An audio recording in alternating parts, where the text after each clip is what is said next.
नमस्कार। संसद में जो आज तक नहीं हुआ, आज वो भी हो गया। रेडियो पर अपनी मन की बात करने वाले नरेंद्र मोदी संसद में भी मन की बात करने लगे। प्रधानमंत्री जन की बात करने के लिए होता है, प्रधानमंत्री समस्याओं के समाधान के लिए होता है, लेकिन संविधान के मंदिर में मोदी महफिल लूटने के लिए आए थे। मोदी 13 मिनट के लिए संसद आए, कुंभ पर भाजपा की मुहर लगाई और 9-11 हो गए। प्रयागराज में हुए महाकुंभ पर वक्तव्य देने के लिए उपस्थित हुआ। दोस्तों, जितनी देर मोदी संसद में रुके, अगर हिसाब लगाया जाए तो उससे ज्यादा समय तो इस वर्ष उन्होंने ट्रंप की शरण में बिता दिया होगा। अब सवाल ये नहीं है कि मोदी संसद में 12 मिनट वाली मन की बात करके चले गए। दोस्तों, सवाल यह है कि झूठ और आधी अधूरी बात बोलकर चले गए। क्या बोले वो मैं आपको आगे बताऊंगी, लेकिन पहले वो दृश्य भी देख लीजिए जब जहां पना हुजूरे आला राजाधिराज चक्रवर्ती सम्राट जी के चरण संसद में पड़े और संसद ने खुद को धन्य माना।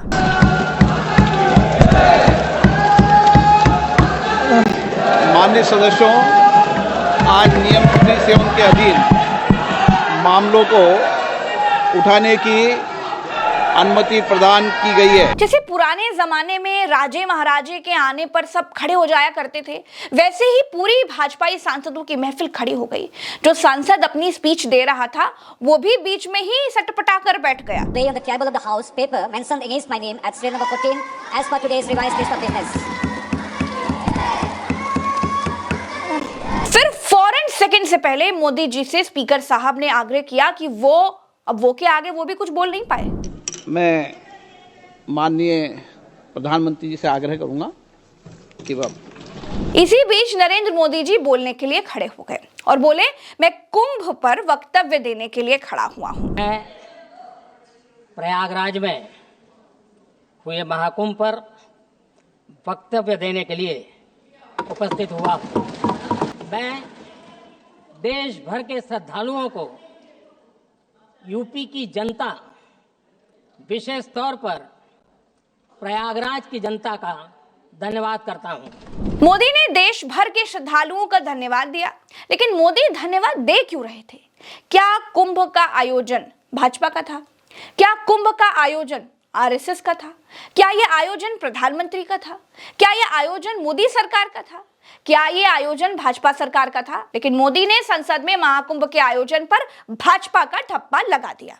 मान ना मान, कुंभ के श्रद्धालुओं को भाजपा का मेहमान बना लिया। महाकुंभ में हमने देखा है कि वहां छोटे बड़े का कोई भेद नहीं था। मोदी ने संसद में कुंभ पर झूठ बोला कि वहां छोटे बड़े में कोई भेद नहीं था। अब जो लोग कुंभ होकर के आए हैं या फिर जिन्होंने महाकुंभ देखा है और मेरा ये वीडियो देख रहे हैं, वो कमेंट में प्लीज बताइएगा कि कुंभ में अव्यवस्था थी या नहीं थी, छोटे बड़े का भेद था या नहीं था, वीआईपी कल्चर था या नहीं था। अगर कोई छोटा बड़ा नहीं था तो अंबानी, अडानी और दूसरे हाई प्रोफाइल लोगों के लिए अलग व्यवस्थाएं क्यों की गई थी? 30 लोग कीड़े मकोड़ों की तरह कुचलकर, आपकी अव्यवस्था के कारण कुचल कर मार दिए गए। अगर सब बराबर थे तो क्यों कोई नेता, कोई बड़ा उद्योगपति उस भीड़ में कुचल कर नहीं मर गया? खैर, मोदी ने झूठ बोला है, ये बात कहना भी अब बेकार हो गया है। प्रधानमंत्री और झूठ दोनों एक सिक्के के दो पहलू की तरह हो गए हैं। जब वो बोलते हैं तो झूठ तो बोलते ही हैं। कुंभ में छोटे बड़े का वही भेद था जितना अयोध्या में गुजराती और लोकल व्यापारी के बीच भेद है। मोदी ने कुंभ में मारे गए लोगों का नाम तक नहीं लिया। कुंभ पुण्य कमाने के लिए ही है। सदियों से लोग कुंभ में दान धर्म करने के लिए, गंगा नहाने के लिए जाते हैं और जा रहे हैं।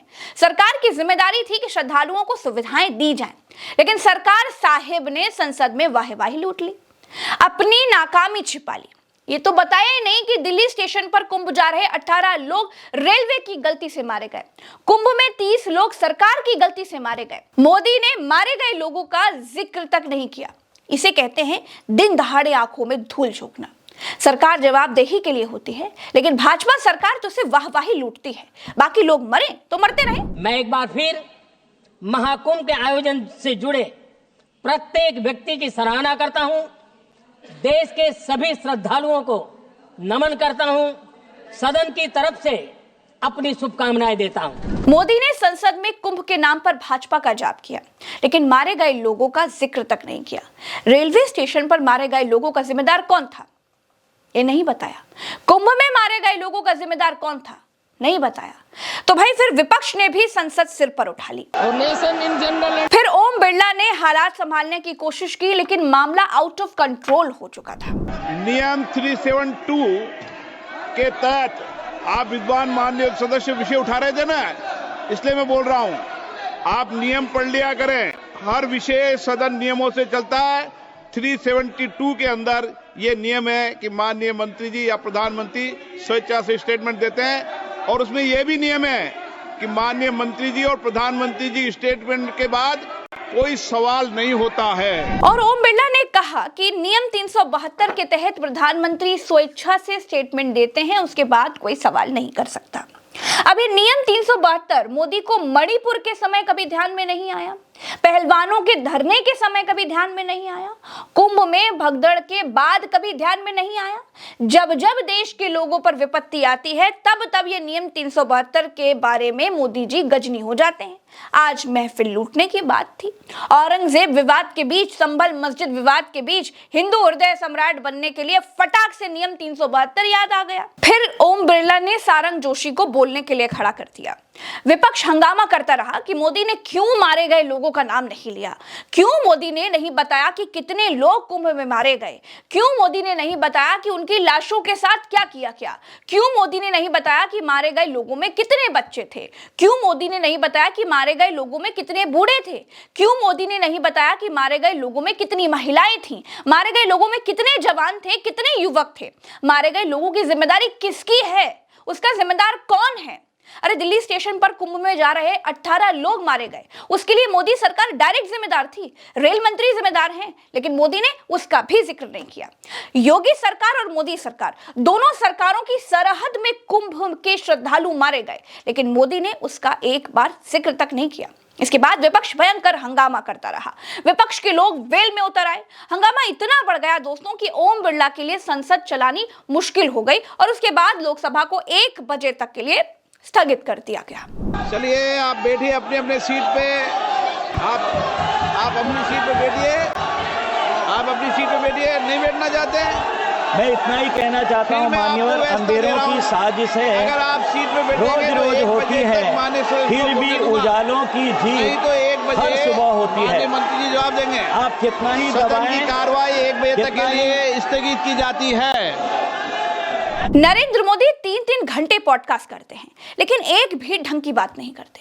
मोदी मीडिया के साथ इंटरव्यू करते हैं, लेकिन एक भी वो जवाब नहीं देते जिसकी जवाबदेही के लिए उनको प्रधानमंत्री बनाया गया है। जब वो भाषण देते हैं, जब संसद में बात करते हैं, तो एक आकाश की, एक पाताल की, बाकी अपने मन की झोंक देते हैं। बहुत सीधी सी बात है, दिल्ली रेलवे स्टेशन पर 18 लोग कुंभ जा रहे थे, 18 लोग मारे गए। किसकी गलती से मारे गए? 18 लोगों की मौत का जिम्मेदार कोई ना कोई तो होगा, लेकिन मोदी को 18 लोगों की जान से कोई मतलब नहीं। कुंभ में 30 लोग मारे गए, यह सरकारी आंकड़ा है, दावा तो सैकड़ों का किया जा रहा है। अब उनकी मौत का जिम्मेदार कोई ना कोई तो होगा, लेकिन मोदी असली जवाबदेही से पतली गली पकड़कर निकल गए। भाषण दर भाषण वो सिर्फ अपने मुंह मियां मिट्ठू बनते रहे। यही संसद में हुआ। चलिए फिलहाल के लिए इस वीडियो में इतना ही, चलते हैं। राम राम, दुआ सलाम, जय हिंद। चैनल को सब्सक्राइब करिए, हमें मजबूत करिए। नमस्कार।